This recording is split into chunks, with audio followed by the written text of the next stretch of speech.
बहुत प्यार करी ले, हद से ज्यादा, खुद से ज्यादा, और रब से भी ज्यादा।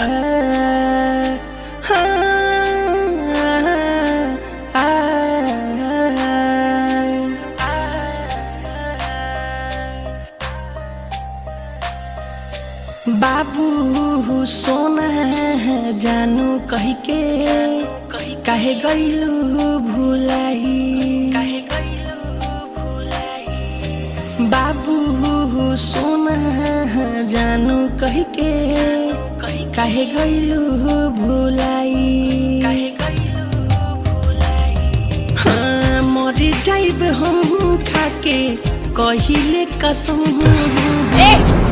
प्यार तोहरा बाप की जागीर ना हो, तोहरा माई के पतो बनावे के इतना शौक बा तो जाके अपना जैसे अनपढ़ गवार लेके के मेहरारू बना लो। तू भी खुश रहो और तोहर माई भी।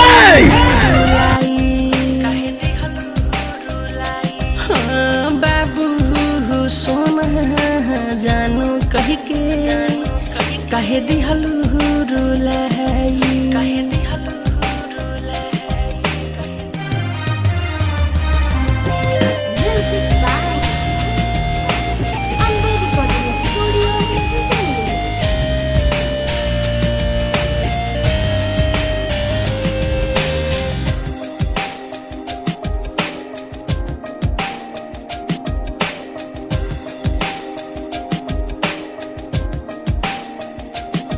हाँ का खाता बा ना पता बा काहे हमसे जूझेलू, दो बताइए घर जाई का तू हमके बुझेलू, का तू हमके बुझेलू। हाँ का खाता बा ना पता बा काहे हमसे जूझेलू, दो बताइए घर जाई का तू हमके बुझेलू।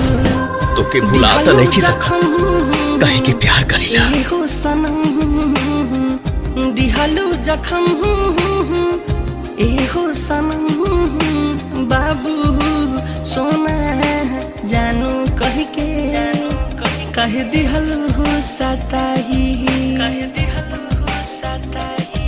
हाँ बाबू सोना जानू कह के कह दिहलू रुलाई।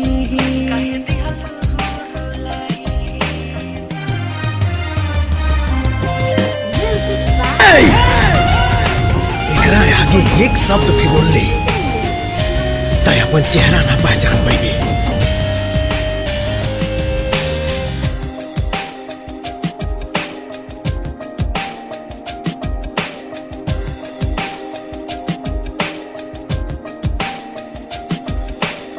बेवफा तू हम खफाना बारू तू दगाबाज हो, कौन लाज बोल तारू नइखे तोहरा लाज हो, नइखे तोहरा लाज हो। बेवफा तू हम खफाना बारू तू दगाबाज हो, कौन लाज बोल तारू नइखे तोहरा लाज हो।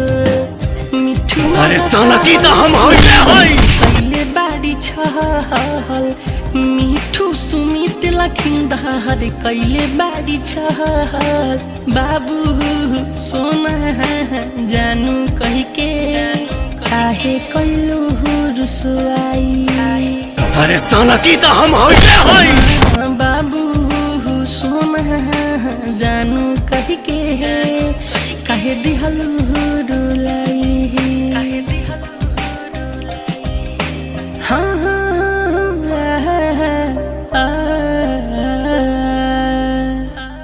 अरे सोना की तो हम होई